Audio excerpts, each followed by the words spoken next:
여호와는 나의 피난처시라 라는 제목으로 하나님 말씀 전하겠습니다. 코로나19로 인해 우리 삶 가운데, 생활 가운데 변화가 참 많이 일어나게 되었죠.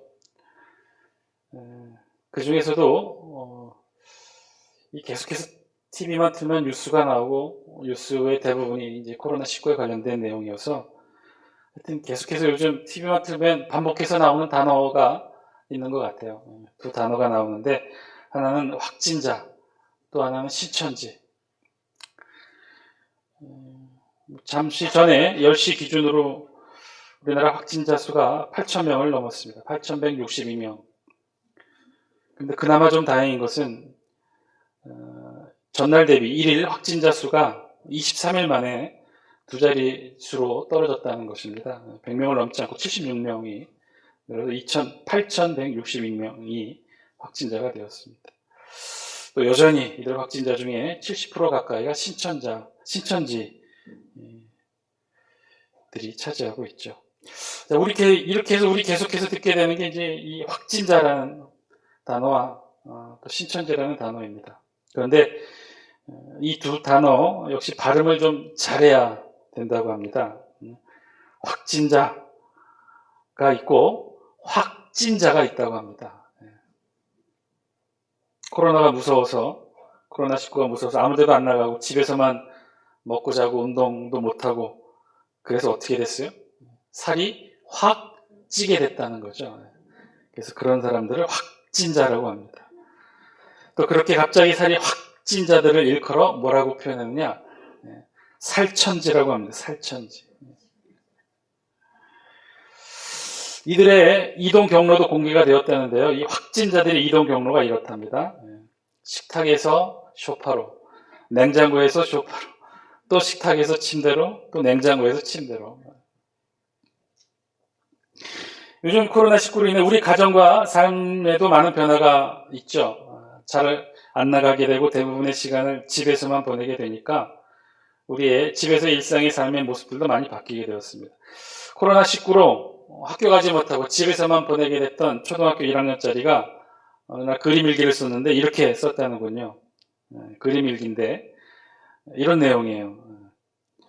방학이 길어지자 엄마들이 괴수로 변했다. 그 중에서 우리 엄마가 가장 사납다. 그래서 나는 아주 두렵고 무섭다. 그래서 나는 아주 고통스러운 삶을 살고 있다. 이 초등학교 1학년짜리가 그림 일기를 이렇게 썼네요. 아마도 집에서 계속 있다 보니까 부딪히고 함께 있는 시간들이 평상시보다 많아져서 그런지 좋은 점도 있겠지만 불편한 점도 있다는 것이죠. 이 코로나19의 즈음에서 미국에서도 이 가정의 변화가 많이 일어난 모양입니다. 미국의 어느 가정에서의 한 남편의 고백인데 이렇게 고백했다는군요. 코로나 바이러스는 내 생애 최고의 선물이다. 왜냐? 일단 와이프가 어디 여행 가고 싶어 하지 않는다. 와이프는 감염될까봐 쇼핑몰도 외식도 극장도 가지 않는다. 가장 좋은 건 와이프가 하루 종일 입에 마스크를 덮고 있어 말을 하지 않는다는 점이다.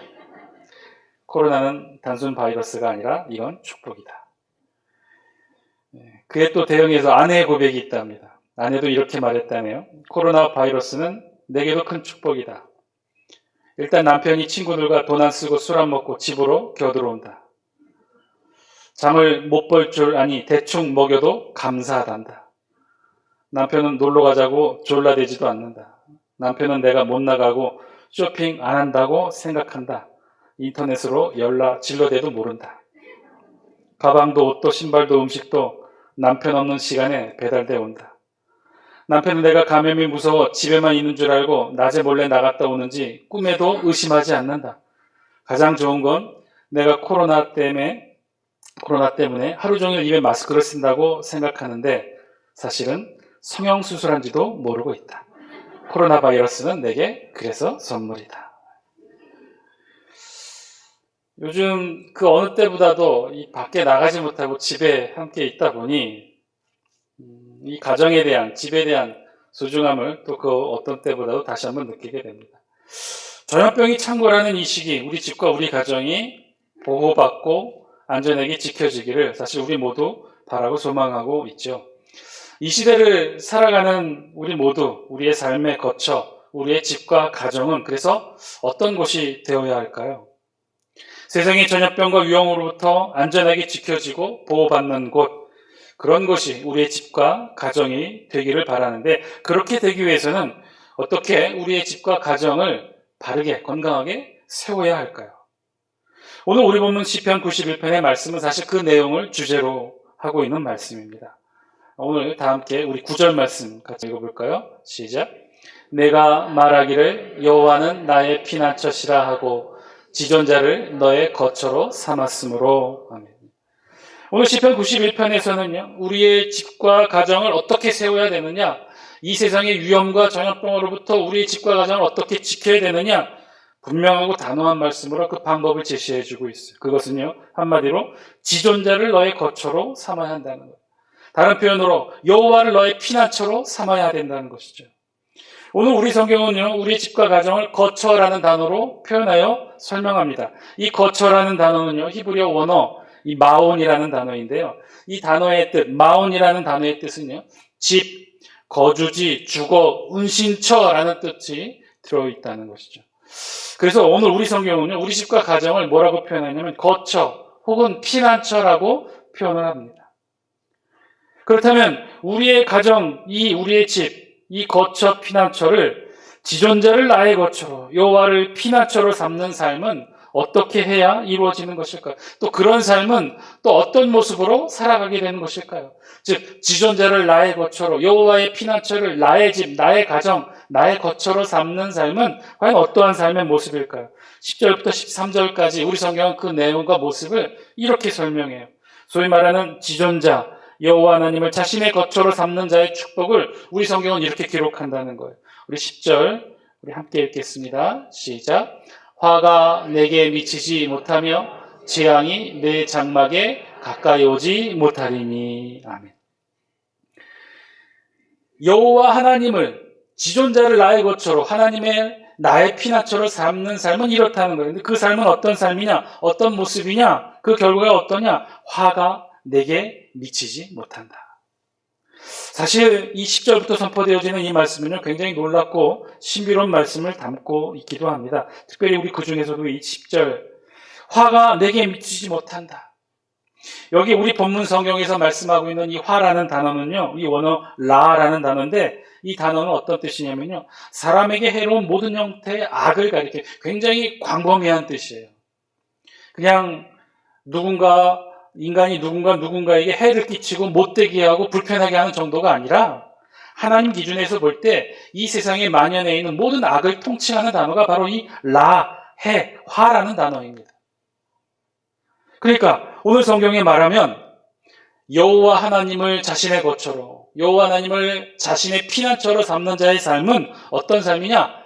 화가 미치지 못하는 삶이라는 거예요. 여기서 미치지 못한다라는 뜻은요, 결코 일어나지 않는다는 뜻이에요. 그러니까 이 세상의 악이, 이 세상의 죄악이, 이 세상의 해악들이 만연하여 있는 이 세상이 있는데, 그런 모든 죄와 악과 해악들이 우리를 미치지 못한다는, 우리에게는 결코 일어나지 않게 된다는 거예요. 지극히 높이신 여호와 하나님을 자신의 거처로 삼는 자에게 해로운 일들이 일어나지 않을 뿐만 아니라, 그러한 자들은요, 오늘 성경에 의하면 조금 더 확대해서 그 의미를 살펴보면 하나님 앞에 그 어떤 죄악도 범하지 않는 자의 삶을 살아갈 수 있다는 거예요. 사실 이건 굉장히 신학적으로 굉장히 의미 있는 말이고 사실은 좀 어려운 표현이기도 해요. 화가 내게 미치지 못한다. 이와 같은 사상의 말씀은요, 사실은 구약 잠언의 말씀에서도 분명하게 기록하고 있는데, 이 잠언 12장 21절에 보면 이런 표현이 있어요. 우리 영상을 통해 12장 1절, 21절 말씀 함께 읽습니다. 시작. 의인에게는 어떤 재앙도 임하지 아니하려니와 악인에게는 안화가 가득하리라. 사실 이 사상은요, 구약 사상의 중요한 사상 가운데 하나예요. 오늘 잠언 12장 21절에는 뭐라고 표현하냐면, 악인에게는 그 어떤 재앙도 임하지 아니하리라. 재앙과 화가 임하지 않는 자들을 가리켜 우리 성경은 의인이라고 표현했고, 하나님의 보호를 받고 하나님의 인도하심을 받는 자들, 그래서 이 세상에 만연한 화나 악으로부터 미침을 당하지 않고 보호를 받는 자들을 의인이라고 우리 성경이 표현하고 있고 그 의인들을 하나님께서 이렇게 지켜주신다는 거예요. 그런데 그 지켜주는 것이 어떤 것이냐? 이 세상의 모든 악이 범접치 못하도록 미치지 못하도록 하나님께서 그렇게 보호해 주신다는 거예요. 그리고 그런 화가 미치지 못하는 의인들의 장막에도 재앙이 가까이 오지 못한다고 오늘 우리 성경이 표현하고 있는 것이죠. 화가 내게 미치지 못하며 뭐라고 그랬습니까? 화가 내게 미치지 못하고 재앙이 내 장막에 가까이 오지 못하리라 그랬어요. 내 장막에, 즉 우리의 의인들의 가정과 집에 이 재앙이 가까이 오지 못하게 된다는 거예요. 하나님께서 그렇게 지켜주신다는 거죠. 지존자의 거처, 여호와 하나님의 피난처를 자신의 삶의 거처로 삼는 자가 그렇게 된다는 거예요. 그렇게 여호와 하나님을 자신의 거처, 피난처로 삼는 자의 결국은 의인이 되는 것이고 결국은 그들을 하나님이 그렇게 지켜주시고 보호해 주신다. 자, 그러면 어떻게 그렇게 될 수가 있을까? 어떻게 그런 삶을 살 수가 있을까요? 여러분 아시다시피 저와 여러분 모두 이 세상을 살아가죠. 이 세상에는요, 악이 만연해 있어요. 많은 위험들이 가득해요. 많은 것들이 우리를 위협하고 있어요. 그런데 오늘 성경에 의하면 그 많은 화와 악과 재앙이 만연한 이 세상에 살아갈 수밖에 없지만 그럼에도 불구하고 하나님이 의인들을 하나님께서 지켜주신다는 거예요. 화가 미치지 못하도록. 의인의 장막에 재앙이 가까이 오지 못하도록 하나님께서 보호해 주신다는 거예요. 그러면 어떻게 그렇게 살아갈 수 있을까요? 그 삶의 작동 방식을 오늘 우리 성경은 11절의 말씀을 통해 이렇게 설명해요. 11절 같이 한번 읽습니다. 시작. 그가 너를 위하여 그의 천사들을 명령하사 내 모든 길에서 너를 지키게 하심이라. 아멘. 어떻게 화가 미치지 못하고 어떻게 의인들의 장막, 의인들의 가정에 재앙이 가까이 오지 못하도록 하나님이 지켜주시느냐? 방법은 그거예요. 천사들을 명령하사. 천사들을 명령하사. 우리 성경이 지금 번역은 천사라고 번역했는데요. 정확하게 원어의 의미로는 이 천사라고 번역되는 원어는 말라크라는 히브리어예요. 말라크. 이 말라크라는 뜻은 어떤 뜻이냐면 파견을 받은 자, 사자들, 보내심을 받은 자 이런 뜻이에요. 그래서 우리 예전 성경에는 이 천사들을 뭐라고 번역했냐면 사자들이라고 표현을 했어요. 하나님의 보내심을 받은 자들이죠. 하나님의 보내심을 받은 자들. 그것이 천사이든 사자들이든 누구든 간에 하나님께서 이 세상을 살아가는 저와 여러분들, 의인들을 하나님께서 하나님이 보내심을 받은 자들, 하나님이 보내주신 자들로 그렇게 지켜주신다는 거예요. 화가 미치지 못하도록. 이 세상의 그 어떤 악도 우리를 침범하지 못하도록. 우리의 가정을 그 어떤 재앙이 가까이 오지 못하도록 하나님께서 이렇게 지켜주신다는 거예요. 어디에서? 내 모든 길에서. 우리의 삶의 모든 여정 가운데 하나님이 이렇게 지켜주시겠다. 12절 우리 같이 한번 읽겠습니다. 시작. 그들의 손으로 너를 붙들어 발이 돌에 부딪히지 아니하게 하리로다. 아멘. 방식은 어떻게 해요? 그들의 손으로 너를 붙들어 발이 돌에 부딪히지 않게 하겠다. 사실 이 12절의 말씀 여러분 어디서 많이 들어본 말씀으로 기억되고 있지 않습니까? 우리 신약 성경에 보면 복음서에 예수님이 40일간 이 사단에게 쫓겨 광야에서 시험 받으실 때 나왔던 부분이에요. 이 오늘 본문 말씀을 누가 인용하고 있죠? 우리 신약 성경에 보면 예수님이 아니라 사단이 인용하고 있어요. 사단이. 예수님을 성전 꼭대기로 유인해서 뭐라고 유혹합니까? 성전 꼭대기에서 뛰어내리라고 유혹하죠. 그러면서 사단이 인용한 성경 말씀이 바로 이 오늘 우리 시편 92편에 있는 이 말씀이에요. 12절 말씀. 뛰어내려라. 왜냐하면 그들이 그들의 손으로 너를 붙들어 발이 돌에 부딪히지 않게 하기 때문이다. 그런데 정확한 의미는요. 오늘 본문은요. 그런 높은 곳에 뛰어내려도 우리 천사들이 하나님이 보내주신 사자들이 우리를 붙들어 주시겠다라고 한 그런 말씀은 그런 의미의 내용은 아니고요. 정확하게 보면 이 본문에서 발이 돌에 부딪히다라는 이 뜻은요. 좁은 의미로는 여러분 어떻게 하면 발이 돌에 부딪힐까요? 사실은 길을 걸어가다가 발이 돌에 부딪혀. 그러니까 발이 돌에 걸려, 돌불에 걸려 넘어지게 될 때 그 표현을 우리 히브리식 표현으로 이렇게 표현한 거예요. 그러니까 발이 돌에 부딪힌다는 것은 발이 돌에 걸려 넘어져 실족하게 되는 것을 뜻해요. 그래서 좁은 의미로는 넘어지고 실족하는 것을 뜻하고 넓은 의미로는 인생의 삶 가운데 우리가 겪게 되는 많은 역경과 어려움과 실패들과 그런 어려운 일들이겠죠. 그런 실족과 실패, 그렇게 넘어져서 실족하고 또 넘어져서 실패를 경험하게 되는 우리 인생에서 겪게 되는 모든 역경과 고난을 의미해요. 그럴 때 하나님이 어떻게 하신다고요? 그들이, 하나님이 보내신 사자들이, 그것이 천사가 됐던 하나님이 보내주신 누군가가 됐던 그들이 너를 넘어지지 않도록 붙들어 줄 것이다. 그리고 마지막 13절에서는요, 이렇게 표현합니다. 우리 같이 한번 읽습니다. 시작. 내가 사자와 독사를 밟으며 젊은 사자와 뱀을 발로 누르리로다. 하나님이 보내신 자들로부터 보호받고 지킴을 받는 삶에서 이제는요, 좀 더 적극적으로, 이제는 어떻게 해요? 사자와 독사로 상징되는 이 세상의 모든 악의 세력과 싸워 이겨내는 삶으로 하나님께서 만들어 주신다는 거예요. 최종적으로 하나님을 지존자를 거처로 삼는 삶, 하나님을 피난처로 삼는 그런 삶은 어떤 삶이냐? 하나님이 보내신 사자, 천사들을 통해 우리를 지켜주시고 보호해 주시고 돌불에 걸려 넘어지지 않도록, 실족하지 않도록, 실패하지 않도록 하나님이 우리를 붙들어 주시고, 그런데 그것뿐만 아니라 결과적으로 최종적으로는 어떻게 해요? 우리가 이제는 아주 능동적으로, 적극적으로 이 세상의 악과 싸워 이겨 승리하는 삶을 살아갈 수 있도록 하나님이 그렇게 우리를 만들어 주신다.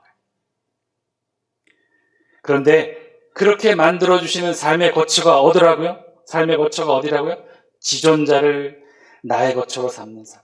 하나님을 나의 피난처로 삼는 삶이 바로 그런 삶이라는 거예요. 사랑하는 당숙회 성도 여러분, 오늘 말씀을 통해 하나님이 저와 여러분들에게 들려주신 하나님의 음성 들을 수 있게 되기를 주의 이름으로 간절히 축원드립니다. 이 시대, 우리가 살아가는 이 세상 늘 위험과 두려움이 우리를 엄습하죠. 지금까지도 그래왔고 앞으로는 더욱더 어려워질지도 모르겠어요. 지금은 코로나19가 우리를 이렇게 위협하고 협박하는지만 이제 또 시간이 지나면 제2, 제3의 또 다른 전염병이 우리를 어렵게 할지도 몰라요. 아니 이제는 전염병이 아니라 또 다른 그 무언가가 우리를 위협하고 어렵게 할지도 몰라요. 사실 저는 이번 코로나19와 관련해서 우리 교회가 예배를 드리지 못하고 교회에서 모이지 못하는 결정을 내리게 될 줄은 정말 꿈에도 생각을 못했습니다. 좀 시간이 지나면 오늘의 이 사건을 우리 기독교인의 시각으로 신학적으로 재해석하고 재평가하는 작업들이 이루어지겠지만, 왜냐하면 굉장히 놀라운 일이에요. 기독교 수천 년 역사 가운데 이런 일은 없었어요. 단 한 번도 없었어요. 천재지변이 일어나도, 전쟁이 일어나도, 가난과 기아가 우리를 엄습해와도 단 한순간도 한 번도 교회에 모여서 예배드리는 것이 중단된 적이 없었어요. 그런데 이번에는 그런 일이 일어난 것이죠. 사실 너무나 놀랍고 두렵고 안타까웠어요. 지금도 사실은 그런 눈총과 눈초리에서 자유롭지 못하죠.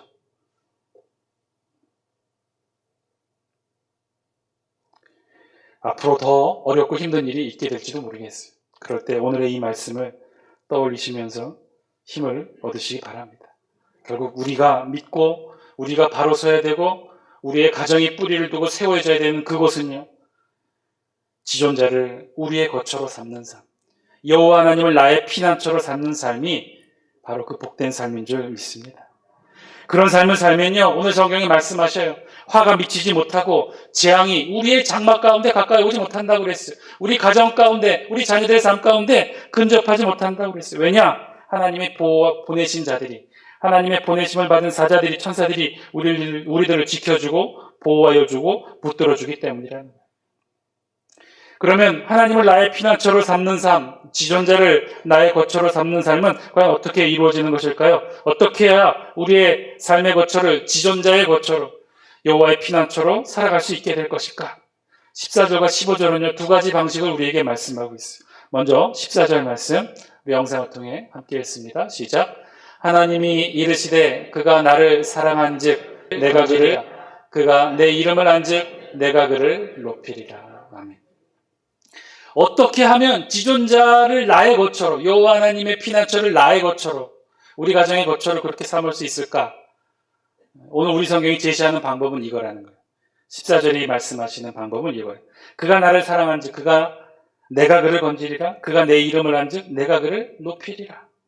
하나님을 사랑하고 하나님의 이름을 아는 삶, 그것이 지존자를 거처로, 나의 거처로, 여호와 하나님의 피난처를 나의 거처로 삼는 삶이라는 거죠. 근데 여러분, 이 사랑하고 하나님의 이름을 아는 것, 하나님을 사랑하고 하나님의 이름을 아는 것, 조금 어색하고 어울리지 못하는 표현처럼 보입니다. 사실은요, 이 우리말 번역으로 사랑이라고 했지만 정확한 원어를 번역한 것은 아니에요. 오늘 사랑이라고 번역한 이 히브리어 하샤크라는 단어의 뜻은요, 기본적인 뜻이 어떤 뜻이냐면요, 결합하다, 혹은 집착하다, 혹은 연연하다, 혹은 매이다, 이런 뜻이에요. 저는 이 원어의 뜻이 더 오늘 본문의 의미와 주제를 더 잘 살려주고 표현해주는 뜻이라고 생각해요. 즉, 이 뜻이 뭐예요? 오늘 우리말 번역은 하나님을 사랑하라고 번역했지만, 이 사랑이라는 하샤크의 뜻이 어떤 거예요?